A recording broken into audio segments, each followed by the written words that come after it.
शङ्करांश भूम शङ्करार्यपीठसद्गुरून् शुद्धसत्त्वभासुरान् सुवर्त्मनीतभूसुरान् सर्वभूतसौख्यदान् क्षमाकरान् यतीश्वरान्।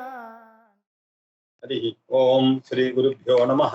हरिः ओम श्रुतिस्मृति पुराणानाम् आलयं करुणालयं नमामि भगवत्पादं शंकरं लोकशंकरं शंकरं शंकराचार्यं केशवं बादरायणं सूत्र भाष्य कृतौ वन्दे भगवन्तौ पुनः पुनः नारायणं पद्मभूं वसिष्ठं शक्तिं च तत्पुत्र पराशरं च व्यासं सुखं गौडोदं महान्तं गोविन्द योगीन्द्रमदास्य शिष्यं श्री शंकराचार्यमदास्य पद्मपादं च हस्तामलकं च शिष्यं तम तोड़कम वार्तिकारमन्यान् अस्मद्गुरून् सन्ततमानतोऽस्मि सदाशिवसमारम्भां भगवत्पादमध्यमाम् अस्मदाचार्यपर्यन्तां वन्दे गुरुपरम्पराम्। ஸ்ரீ ராமபுஜங்க பிரயாத ஸ்தோத்திரம் பார்த்துருக்கோம். புஜங்க பிரயாதம் எனக்கூடிய சந்தஸ்ல எழுதப்பட்டதான ஸ்ரீ ராமச்சந்திரமூர்த்தியினுடைய ஸ்தோத்திரம் ஆச்சாரியார் ஆதிசங்கர பகவத்பாதாச்சாரியாரால் அருளப்பட்டதான ஒரு அருமையான ஒரு ஸ்லோகம். நாம பூஜிக்கக்கூடிய தேவதா மூர்த்திகள் எல்லாமே பரபிரம்மத்தினுடைய ரூப பேதங்கள் தான் அப்படி என்பது அத்வைத சாஸ்திர சித்தாந்தம். அப்படி ஒரே பிரம்மம் நிர்குணமாகவும் அவரே சகுணமாகவும் ஜனங்களுக்கு அருள் புரிவதற்காக பல உருவங்களாக வழிபடப்படுகிறது. அப்படி அந்த ரீதியில ஸ்ரீமன் நாராயணனுடைய அவதாரமாக இருக்கக்கூடிய இந்த ராமச்சந்திரமூர்த்தியை வர்ணிக்கிற 29 ஸ்லோகங்கள் கொண்டது இந்த ராமபுஜங்க பிரயாத ஸ்தோத்திரம். இதனுடைய முதல் 2 ஸ்தோத்திரங்களை நாம போன கிளாஸ்ல பார்த்தோம். இப்பொழுது நாம 3வதுல இருந்து ஆகணும்.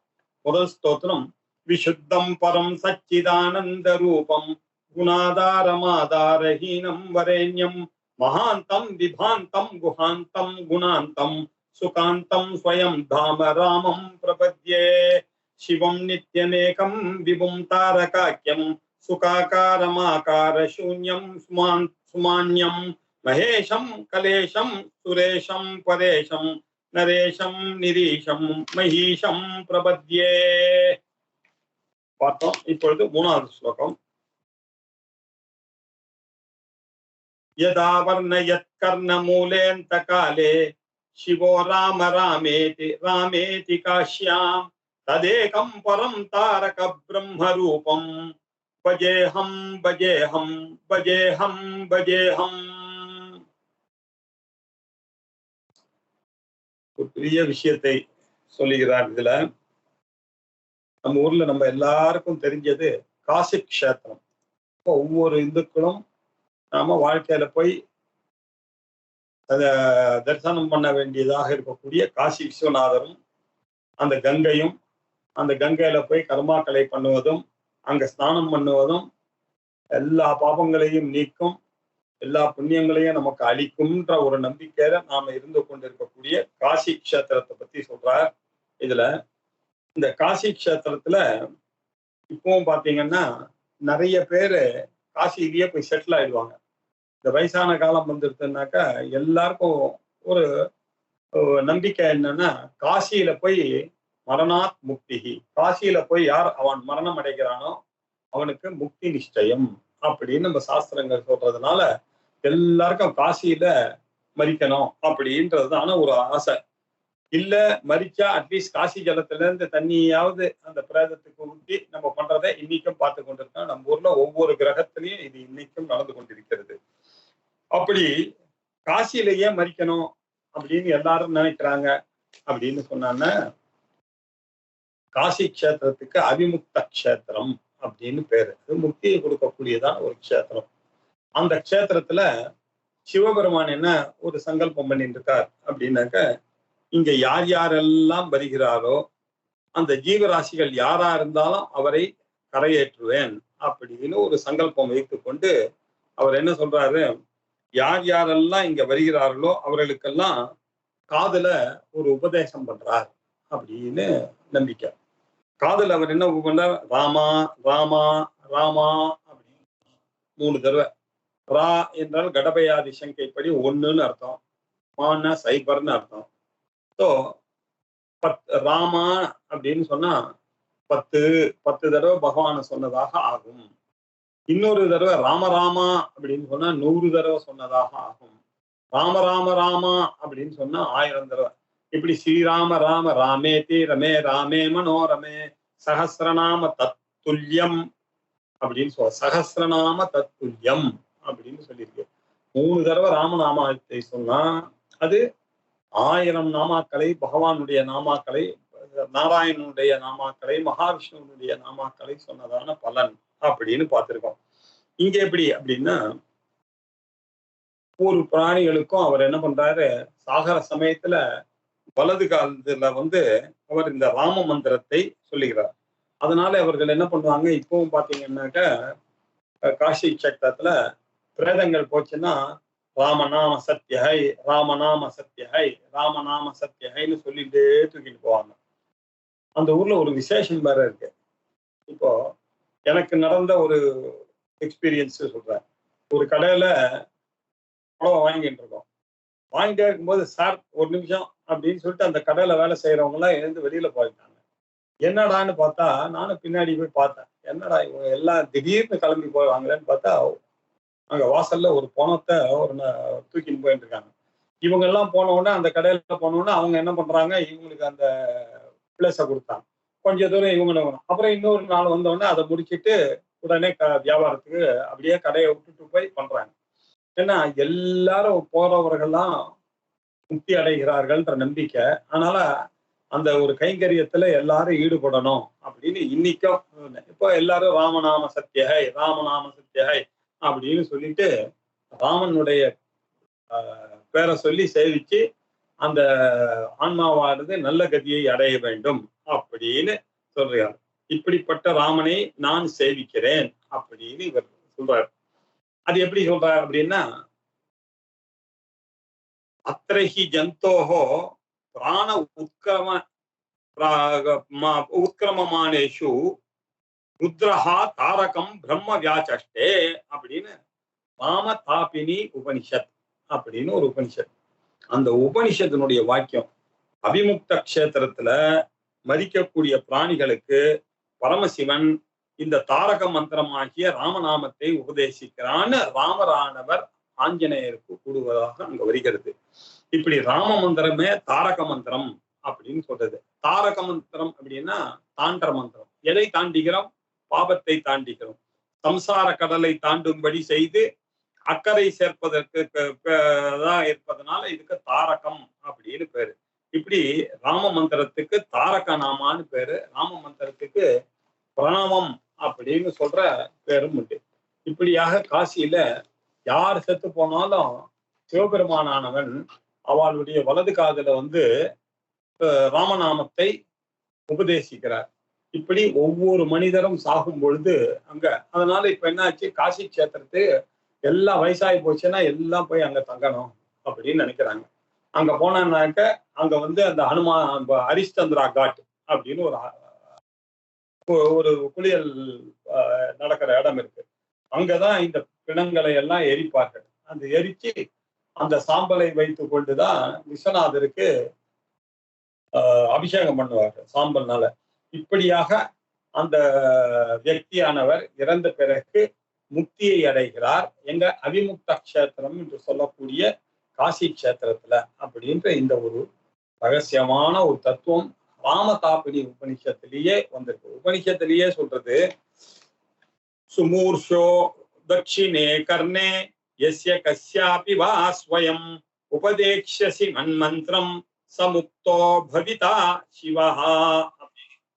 முமுட்சோஹோ தட்சிணே கர்ணே, ஒவ்வொரு மனிதனும் மரிக்கும் பொழுது அவர் என்ன, அவனுடைய யஸ்ய தட்சிணே கர்ணே, அவனுடைய வலது காதுல அவர் என்ன பண்ண, உபதேஷந்தி சிவஹா, சிவரே உபதேசம் பண்றாரு. என்ன சொல்லி உபதேசம் பண்றார்? ராம ராம ராம அப்படின்னு 3 தடவை ராமபதத்தை உபதேசம் பண்றாராம். அதனால அந்த பிணத்தை எடுத்துக்கொண்டு போகும்போது இது ஒரு உண்மை அப்படின்றதை உரைப்பதற்காக ராமநாம சத்யஹை, ராமநாம சத்யஹைன்னு அந்த பிணத்தை எடுத்துக்கொண்டு போவார்கள். இது நடைமுறையில பாக்குறோம். இதுக்கு என்ன பிரமாணம்னு ராமதாபினி உபனிஷத் அப்படின்னு சொன்னேன் ராமதாபினி உபநிஷத்துல இந்த விஷயமானது கூறப்பட்டிருக்கிறது அப்படின்றத பார்த்தோம். இந்த விஷயத்தை ஆச்சாரியால் சொல்லுகிறார் இந்த ராமபுஜங்க ஸ்தோத்திரத்துல. அதனால இதுக்கு கூடுதலான ஒரு மகிமை. ஏன்னா ஆச்சாரியால் எது பேசினாலும் பிரமாணமா தான் பேசுவார் இல்லையா? அவர் எது சொன்னாலும் சத்தியமாகத்தானே இருக்கும். இப்படிப்பட்ட ஒரு சத்தியமான விஷயத்தை ஆச்சாரியால் அவர்கள் இந்த ஸ்லோகத்துல சொல்றார். யதாவர் நயத் கர்ண மூலே அந்த காலே சிவோ ராம ராமேதி காஷ்யாம் ததேகம் பரம் தாரக பிரம்ம ரூபம் பஜேஹம் பஜேஹம் பஜேஹம் பஜேஹம் அப்படின்னு 4 தடவை ரிப்பீட் பண்றாருன்னா அதனுடைய வேல்யூவை பார்க்கணும். நம்ம காஷ்யாம், காசி கஷேத்திரத்துல பரமசிவனானவன் சிவஹா ராமராமேதி காஷ்யாம், காசி கஷேத்திரத்துல அபிமுக்த கஷேத்திரத்துல விஸ்வநாதரனுடைய சாம்ராஜ்யமாக இருக்கக்கூடிய காசியில காலபைரவனுடைய காவலில் இருக்கக்கூடிய அந்த காசியில அந்த விசாலாட்சியும் அன்னபூர்ணியும் இருந்து அருள் பாலித்துக் கொண்டிருக்கக்கூடிய அந்த காசி மகா கஷேத்திரத்துல என்ன அந்த காலே, அந்த காலம் முடிவான காலம், பிரயாண காலே நம்ம முடிவாக ஒரு பிரயாணம் பண்றோம் இல்லையோ, அந்த சாகர காலத்துல ஆயுள் முடியக்கூடிய காலத்துக்கு பேர் அந்த காலம்னு பேரு. காசியில அந்த காலத்துல கர்ணமூலே, தட்சிண கர்ணம் வலது காதுலனுடைய காதுனுடைய மூலத்துக்குள்ள சிவஹா எங்க பரமசிவனானவர் ராம ராம ராம இதி 3 தடவை ராம ராமா ராமா அப்படின்னு எது ஆவர்ணயது உபதேசம் பண்ணாரோ, எந்த சிவனால காசியில மரித்து போகும் சமயத்துல இருக்கக்கூடியவனுடைய வலது காதல எந்த பரமேஸ்வரன், எந்த ஜெகத் பிரபுவாக இருக்கக்கூடிய காசி விஸ்வநாதரானவர் ராமா ராமா ராமான்னு உபதேசம் பண்ணாரோ அவர்கள் நற்கதி அடைய வேண்டும் என்று, அவர்கள் நல்ல லோகத்தை அடைய வேண்டும் என்பதற்காக செய்யக்கூடிய பேருபகாரமாக எதை பரமசிவன் இன்னைக்கும் சேர்ந்து உலகம் ஆரம்பித்ததிலிருந்து இன்னி வரைக்கும் அதை செய்து கொண்டிருக்கிறாரோ அந்த நாமாவுக்கு உரித்தான அந்த ராமரை இல்லையா, அந்த பெயருக்கு உரித்தான தத் ஏகம் பரம், அந்த ஒன்றான அந்த பேர் ராமா எனக்கூடிய அந்த ஒற்ற பேர் அது போதும் சார். அது சொன்னாலே என்ன முக்தி என சொல்லக்கூடிய 96 கோடி தியாகராஜ ஐயர் உபாசனை பண்ணியிருக்கார் அப்படின்னு இன்னைக்கு தியாகராஜ கீர்த்தனைகள்லாம் எவ்வளவு நாள் ஆனாலும் இன்னைக்கு எல்லா சபாயிலையும் பாடிக்கொண்டிருக்கிறார்கள் இல்லையா அந்த கர்நாடக சங்கீதத்துல. அப்பே 96 கோடி ராமஜபத்தை பண்ணி வரவர் அப்படின்றது வரலாறு இல்லையா. இப்படி இருக்கக்கூடிய அந்த ராமநாமம் இருக்க, அதுக்கு ராமம் ஒக்கட்டே, அந்த ராமம்ன்றவர் ஒருத்தர் தான் அவர். ஒக்கபானா இல்லையா அப்படின்னு சொல்லாரு, ஒக்கநாமா ஒக்கபானா. அந்த ராமர் எனக்கூடிய ததேகம், அவர் எப்படிப்பட்டவர்? பரம், ரொம்ப வசத்தியானவர். வசத்தியானவர்னா ரொம்ப பெரியவர். பெருசுன்னு நீங்க நினைக்கக்கூடிய காலத்தையும் தேசத்தையும் வஸ்துவையும் தாண்டியதான ஒரு பெரியவர். இந்த பெரிய அந்த பெருசுவை எதுவும் லிமிட் பண்ண முடியாது. அப்பேற்பட்ட பெரியவராக இருக்கிற பரம் அவர் யார்? அவர் தான் இந்த சம்சாரத்திலிருந்து என்னை தாண்ட செய்யக்கூடியவர் இல்லையா. இந்த சம்சார கடல்ல இருந்து என்னை அக்கறைக்கு தூக்கி கொண்டு செல்லுவார். அதனால அவர் தாரகம் அப்படின்னு பேர், தாரக மந்திரம்னு பேரு. ராம மந்திரத்துக்கு பேரு தாரக மந்திரம். சம்சார கடலை தாண்டுவிக்கும் பிரம்ம ரூபம். அந்த ராமர்னாக்கா நீங்க ஏதோ ராமர் நினைச்சுக்காதீங்க, சிவபெருமானே உபதேசம் பண்றாருன்னா என்ன அர்த்தம் அப்படின்னா பரபிரம்மஸ்வரூபம். அப்படிப்பட்ட தாரக பிரம்ம ரூபம் அகம் பஜே. அப்பேற்பட்ட அந்த தாரக பிரம்ம ரூபம் ஓங்கார ரூபமாக இருக்கக்கூடிய பிரணவ ரூபமாக இருக்கக்கூடிய அந்த ராமரை, சிவனாலேயே உபதேசம் பண்ணப்படக்கூடியதான அந்த ராமரை அகம் பஜே, நான் சேவிக்கிறேன். அகம் பஜே, இன்னொரு தடவை சேவிக்கிறேன் போதாது. அகம் பஜே, இன்னொரு தடவை சேவிக்கிறேன் போதாது. அகம் பஜே, இன்னொரு தடவை சேவிக்கிறேன். இன்னும் 4 தடவை சொல்றார். பஜேஹம் பஜேஹம் பஜேஹம் பஜேஹம் அப்படின்னு சொன்னா அதனுடைய சாதாரண விஷயமே இல்லை. இந்த ஒரு விஷயத்தை புரிந்து கொண்டாலே ஆனால் அவன் இந்த உலகத்தை ஜெயிச்சு விடலாம் அப்படின்னு சொல்லக்கூடியதான ஒரு ஸ்லோகம் இது. யதாவர்ணயத் கர்ண மூலேந்த காலே சிவோ ராம ராமேதி ராமேதி காஷ்யாம் ததேகம் பரம் தாரக பிரம்ம ரூபம் பஜேஹம் பஜேஹம் பஜேஹம் பஜேஹம் அப்படின்னு ஒரு வசத்தியான ஒரு ஸ்லோகம் ராம புஜங்கத்துல. அதை பார்த்தோம். இப்பொழுது 4வது ஸ்லோகத்தை பார்ப்போம். மகாரத்ன பீட்டே சுபே கல்பமூலே சுகாசீனமாதித்ய கோட்டி பிரகாசம் சதா ஜானகி லக்ஷ்மணோபேதம் ஏகம் சதா ராமச்சந்திரம் பஜேஹம் பஜேஹம்.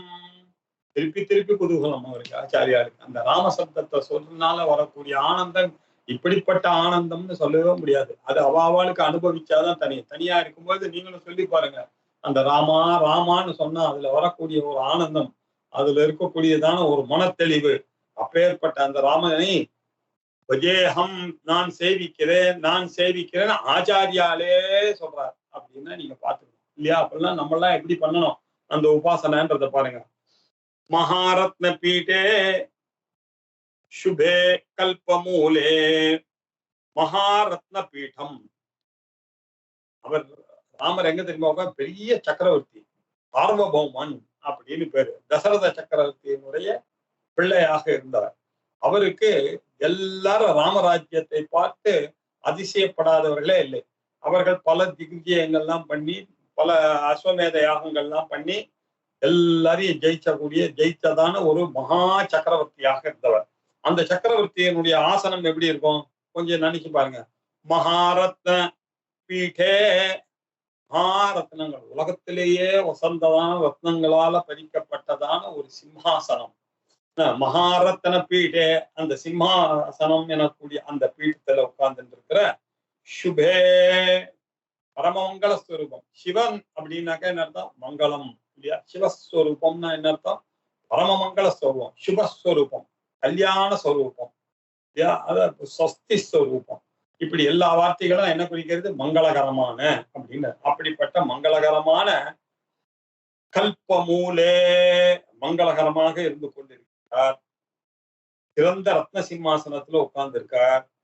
எங்க அவர் உட்கார்ந்திருக்கார்? கல்பக விருட்சம். தேவர்களும் அசுரர்களும் போய் அந்த மேருமலையை வாசுகி எனக்கூடிய பாம்பை வைத்துக் கொண்டு கடைந்தார்கள். கடையும் பொழுது அதுல இருந்து உத்தமமான ரத்தனங்கள்லாம் வெளியில வந்தது. அதுல ஐராவதம் வந்தது. பெரிய யானை, வெள்ளவெளேர்னு 4 தந்தங்களோட இருக்கக்கூடிய ஒரு யானை, வெள்ளவெளேர்னு ஒரு குதிரை, உச்சை சேர்ன்ற ஒரு வந்து. அதுக்கப்புறம் என்ன? மகாலட்சுமி தாயார் வந்தா. அதற்கு பிறகு என்ன வந்தது? கல்பக விருட்சங்கள்லாம் வந்தது. கற்பக விருட்சம்னாக்க நினைத்ததை அப்படி நீங்க நினைச்சீங்கன்னா கொடுக்கக்கூடியதான ஒரு விருட்சம். கல்பக விருட்சம், ஹரிசந்தன விருட்சம், சந்தான விருட்சம், பாரிஜாத விருட்சம், இப்படி வந்தது.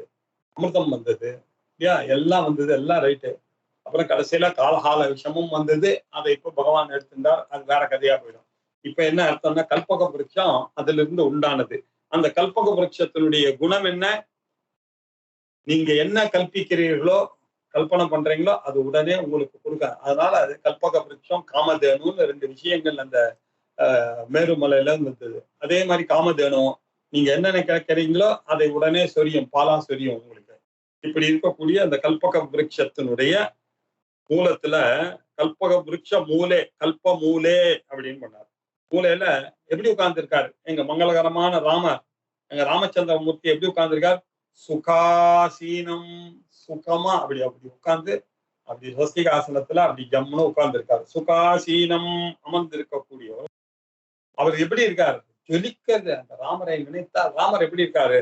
ஆதித்ய கோட்டி பிரகாசம் உத்யத்பான சஹஸ்ர கோட்டி சதுரிஷாம் கேயூரஹாரோஜ்வலாம் அப்படின்னு ஆச்சாரியார் மீனாட்சி பஞ்சாயத்து. உத்யத்பானு சஹஸ்ர, உதிக்கின்ற பானு அப்படின்னாக்க சூரியன். உத்யத்பானு சஹஸ்ர கோடி, ஒரு சூரியனுடைய உதிக்கிறனுடைய அந்த வெளிச்சத்தையே நம்மளுடைய இந்த ஊனக்கண்ணுனால பார்க்க முடியல, கண்ணு கூசுறது. 1000 கோடி, 1000 சூரியனாலே நினைச்சு பார்க்க முடியல. 1000 கோடி சூரியன் இல்லையா? அப்படி வந்து ஆதித்ய கோட்டி பிரகாசம். கோட்டி ஆதித்யன் ஒரே சமயத்துல பிரகாசித்ததே. ஆனால் ஒரே சமயத்துல கோடி சூரியர்கள், உதித்த சூரியர்களுடைய காந்தி போல இருக்கான். யாரு? எங்க ராமச்சந்திர மூர்த்தி. அந்த அழகு, அந்த முகத்தினுடைய பொலிவு, அந்த தேஜஸ் எப்படி இருக்குன்னா அதை நீங்க கம்பேர் பண்ணுவோம். கோட்டி சூரியன் ஒன்னா பிரகாசிச்சா எப்படி இருக்கும், அப்படி ஒரு பிரகாசம் அந்த ராமச்சந்திரமூர்த்தின்ற தேவதை. ஜோதநாத் தேவகா, ஒலிக்கின்ற காரணத்தினால்தான் அவருக்கு தேவதா ஸ்டேட்டஸ். இப்படி ராமச்சந்திரமூர்த்தி எனக்கூடிய தேவதையினுடைய முகம் எப்படி ஒலிக்கிறது, 1000 கோடி சூரியன் ஒரு சமயத்துல உதித்தானேயானால் என்ன பிரகாசமோ அந்த பிரகாசமாக உள்ளவரும், சதா ஜானகி லக்ஷ்மணோ பேதம், அவர் எப்படி எனக்கு காட்சி கொடுக்கிறார் பாருங்க. அந்த மகான் அவருடைய ஆத்துக்காரி இல்லையா, சீதாதேவி சாட்சாத் மகாலட்சுமி. அந்த மகாலட்சுமியினாலதான் ராமாயணமே வந்தது இல்லையா. அந்த மகாலட்சுமி இல்லைன்னாக்க ராமாயணம் கிடையாது நமக்கு. அப்பேற்பட்ட அந்த மகாலட்சுமி இல்ல, அந்த மகாலட்சுமியோட ஜானகி, ஜானகின்னா மகாலட்சுமி, ஜானகின்னா சீதைன்னு பேரு, ஜானகின்னா ஜனகரனுடைய பொண்ணு அப்படின்னு மிதிலா தேசத்துல இருக்கக்கூடிய ஜனகருடைய மகளாக அவதரித்த அந்த ஜானகியோடையும் உபேதம் அப்படின்னா கூடையும், அதுக்கப்புறம் சர்வலக்ஷண லக்ஷண்யகாவாக இருக்கக்கூடிய லக்ஷ்மண பிரபு. அவர் யார், ராமச்சந்திரனுடைய அந்த இப்ப சாக்ரிஃபைஸ் அப்படின்னால நம்ம மனசுல வருது யாரு, லக்ஷ்மணன். எங்க அண்ணா போறார், நான் எல்லாத்தையும் விட்டுட்டு போயிடுவேன், அவருக்கு சேவை செய்யறதுதான் என்னுடைய வேலை அப்படின்னு சொல்லி அவருக்கு கூடவே இருந்து ஒரு நாள் கூட தூங்குற 14 வருஷம் இல்லையா, ராமரை பாதுகாக்கிறத விட எனக்கு வேற வழி இல்லைன்னு அத்தியந்த பக்தி. 24 hours பக்திக்கு யாராவது நமக்கு எக்ஸாம்பிள் இருக்கா அப்படின்னாக்கா நமக்கு வால்மீகி காமிச்சு கொடுத்துருக்காரு. லட்சுமண மூர்த்தி அவர் என்ன பண்ணார், இரவு பகல் என்று பார்க்காம தன்னுடைய அண்ணனுக்காகவும் மன்னிக்காகவும் வாசல்ல உட்கார்ந்துட்டே காப்பாத்திட்டு இருந்தார். ஏறெடுத்து பார்த்ததே கிடையாது ராமனையும் சீதையும். அவர்கிட்ட அந்த ஜடாயுவானவர் ராவணனோட யுத்தத்துக்கு போய் இல்லையா போகும்போது அந்த சீதையானவர் அந்த ஆபரணத்தை எல்லாம் போட்டான், அதெல்லாம் எடுத்துன்னு வந்து ஒப்படைக்கிறாங்க ராமர் கையில. ராமர் பாக்குறாரு, இதெல்லாம் என்ன ஆபரணம்னு கேட்கிறாரு லக்ஷ்மணன். இன்னும் தெரியாதுன்னு, காலில் இருக்கக்கூடிய மெட்டி கொலுசு மாத்திரம் எனக்கு தெரியும் இது இருக்கு, ஏன்னா டெய்லி நமஸ்காரம் பண்ணியிருக்கான் அம்பாளுக்கு இல்லையா. அப்படிப்பட்டதான ஒரு தேவதையாக இருக்கக்கூடிய லக்ஷ்மண தேவதை ஜானகி தேவதையோட சேர்ந்து அந்த ராமபிரார் 1000 கோடி பிரகாசத்தோடையும் கல்பக விருட்சத்துல மங்களகரமாக இருந்து கொண்டு ரத்ன சிம்மாசனத்துல சதா ஏகம், அந்த ஒருவர் தான் சுவாமின்னா அவர் தான். ஏகமேவ அத்விதீயம் பிரம்ம, இருக்கிறது ஒரு பிரம்மன் தான், அதுதான் தாரகராமன் பிரம்மன் தான். அப்படிப்பட்ட அந்த ஏகம் ராமச்சந்திரம், அப்படிப்பட்ட அந்த ராமச்சந்திரனை சதா பஜேகம், சதா பஜேகம், எப்ப பார்த்தாலும் அவரையே நான் வணங்குவேன், அவரையே நான் வணங்குகிறேன்னு ஆச்சாரியால் எவ்வளவு பக்தியாக இதை எழுதிட்டார் பாருங்க. இதுக்கு முந்தின ஸ்லோகத்துல பஜேகம் பஜேகம் பஜேகம்னு 4 தடவை சொன்னார். இந்த ஸ்லோகத்துல திருப்பியும் 2 தடவை சொல்றார் பஜேகம் பஜேகம் அப்படின்னு.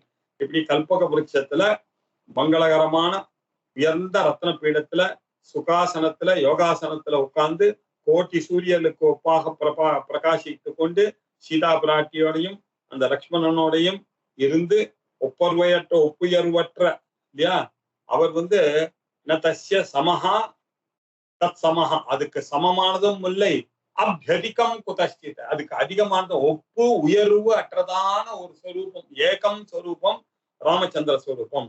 இப்படிப்பட்ட ராமச்சந்திரனை அதா எக்காலமும் நான் சேவிக்கிறேன் அப்படின்னு 2 முறை ஆதரவோட சொல்றாரு. வைதேகி சகிதம் சுரத்ரு மதலே ஹைமே மகாமண்டபே அப்படின்னு ராமாயணத்துல ரொம்ப வசதியான ஒரு ஸ்லோகம் இருக்கு இல்லையா, அந்த ஸ்லோகத்தை மனசுல வச்சுட்டு இந்த ஸ்லோகமானது எழுதப்பட்டதுன்னு நமக்கு புரியுது. இப்படி 4 ஸ்லோகம் முடிஞ்சது. 5வது ஸ்லோகம் புனத்ரத்ன மஞ்சீர பாதாரவிந்தம் லசன்மே கலா சாரு பீதாம்பராஜ்யம் மகாரத்னஹாரோல்லசத் கௌஸ்துபாங்கம் ததச் சஞ்சரி மஞ்சரி லோலமாலம். புனத்ரத்ன மஞ்சீர பாதாரவிந்தம் லசன்மே கலா சாரு பீதாம்பராஜ்யம் மகாரத்னஹாரோல்லசத் கௌஸ்துபாங்கம் நதச் சஞ்சரி மஞ்சரி லோலமாலம். புனத் ரத்ன மஞ்சீர பாதாரவிந்தம், புனத்து அந்த கொலுசு ஸ்திரீகள்லாம் அணிவாளும் இல்லையா, அதுல மணிகள் இருக்கும் இல்லையா? அந்த மணிகள் என்ன ஆகும்னா இவன் நடக்கும் பொழுது அது சத்தம் போட்டு கிண்கிணி கிண்கிணின்னு சத்தம் போட்டு கொண்டே இருக்கும். இந்த ஒலிக்கின்ற இந்த சத்தத்துக்கு பேரு கொணத்து அப்படின்னாக்கா, கொணத்துன்னா அந்த கிலுகிலுப்பு சத்தம்.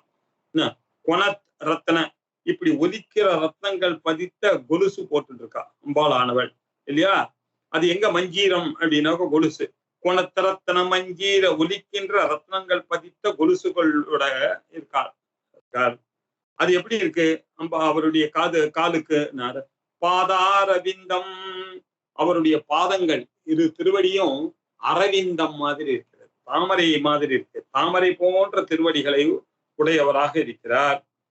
சரி, அவருடைய இடுப்புல என்ன இருக்குன்னு ஒரு மேக்கலை இருக்கு. லசன் மேகலா, பிரகாசிக்கிறது. லசத்துன்னா பிரகாசிக்கிறது. என்ன பிரகாசிக்கிறது? அவருடைய மேக்கலை ஒண்ணு, அவருடைய அரைஞான் கயிறு அவர் ஒரு கோல்டுல போட்டு சக்கரவர்த்தி எழுதியோ அது அப்படியே பிரகாசிக்கின்றிருக்கு. சாரு பீதாம்பராலம், அதுவே அழகு. போராத்துக்கு இந்த மகாவிஷ்ணுக்கு ரொம்ப பிடிச்ச ட்ரெஸ் எதுன்னா மஞ்சப்பட்டுல வஸ்திரம் கட்டிட்டு இருப்பார். அவருக்கு பேரே பீதாம்பரம்னு பேரு இல்லையா? பீதாம்பரம்னால என்ன அர்த்தம்? பீதான்னாக்கா மஞ்சள்னு அர்த்தம், அம்பரம்னா ட்ரெஸ். மஞ்சள் ட்ரெஸ்ன்னு ஒருத்தருக்கு பேர் வைப்பாளா அப்படின்னா அந்த பீதாம்பரத்துக்கே அவ்வளவு வேல்யூ. ஏன்? அவர் அதை அணிஞ்சதுனால. பீதாம்பரம் எஸ்ய சகா, வடிவேல்னு பேர் வச்சுக்கிறார். அவனா வடிவா வேல் மாதிரியா இருக்கா ரசிங்கமா? இல்லையே. அவர் ஏன் வடிவேல்? அந்த வடிவேல்னு சொன்ன மாத்திரம் நமக்கு சுப்பிரமணிய சுவாமியினுடைய ஞாபகம் வரணும் இல்லையா? தணிகை வேல் அப்படின்னு சொன்ன உடனே உங்களுக்கு என்ன வரும்? திருத்தணிக்கையும் அதுல விட்டு இருக்கக்கூடிய அந்த சுப்பிரமணிய சுவாமி வெள்ளி தேவசேனாயோட நமக்கு ஞாபகம் வரும் இல்லையா? அத மாதிரி ஞாபகப்படுத்தக்கூடியதான ஒரு சொல்லாக பார்க்கணும் பீதாம்பரம். பீதாம்பரம் என்று சொன்னா பகுவீகி சமாசம். பீதாம்பரத்தை உடையவர் எவரோ அவர் மனசுல வரணும். அப்படிப்பட்ட பீதாம்பரம், பீதாம்பராட்யம், அந்த பீதாம்பரத்தை உடுத்தியவர், பீதாம்பரத்துடன் கூடியவர். மகாரத்ன ஹாரோல்லசத் கௌஸ்துபாங்கம், மகாரத்ன ஹாரம், அவர் போட்டு இருக்கிற ஹாரம் இருக்க மாலை, சக்கரவர்த்தி எப்படி போட்டு இருப்பான்னு நினைச்சு பாருங்க. இருகத்திலேயே வசதியான ரத்தங்கள்லாம் கூடியதுதான ஒரு மாலையை போட்டு இருக்கார். மகாரத்ன ஹார, அதுல உல்லசத் கௌஸ்துபாங்கம், அதுல கௌஸ்துபமணியோட கூடினவராக இருக்கார். மாலைகளை அணிந்தவர். வெறும் சிறந்த ரத்ன மாலையை மாத்திரம் அவர் அணியல, அவருடைய ஹிருதயத்துல அந்த கௌஸ்துபமணி அப்படின்னு சீவ சாங்கிதம் அப்படின்னு சொல்றது, கௌஸ்துபமணி, இதெல்லாம் மகாவிஷ்ணுவுக்கு நாம கொடுக்கக்கூடிய அடையாளங்கள் இல்லையா? கௌஸ்துபமணி அப்படின்ற அந்த கௌஸ்துபமணியை அணிந்திருக்கிறார், அவர் சரீரத்துல வைத்துக் கொண்டிருக்கிறார். அது மாத்திரம் இல்ல, நதத்து சஞ்சரி, நதத்து இல்லையா? இப்படி சஞ்சரி அப்படின்னா ரீங்காரம் செய்து கொண்டிருக்கக்கூடிய வண்டுகள்லாம் எதை நோக்கி போகிறது? மஞ்சரி. மஞ்சரின்னா என்ன? பொக்கே, கொத்து, மலர் கொத்து. இந்த மலர் கொத்துவை எப்படி வண்டுக்கள் எல்லாம் அது உள்ள இருக்கக்கூடிய மகரந்தத்தை சேகரிக்கிறதுக்காக போய் அதனுடைய லாலா, அந்த லாவா வாயில இருக்கக்கூடிய லாலாஜலம் அப்படின்னு சொல்றது, அது இங்கிலீஷ்ல லாவா அப்படின்னு சொல்லுவா, இல்ல தமிழ்ல எச்சல்னு சொல்லுவோம்.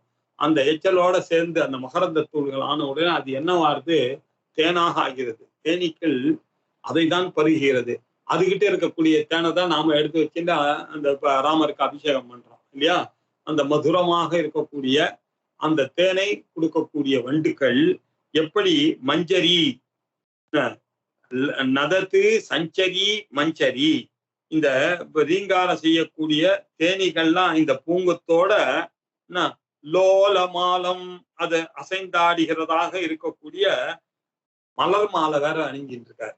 அந்த மலர் மாலைய சுத்தி வண்டெல்லாம் அந்த மலரை சுத்தின்னு இருக்கான்.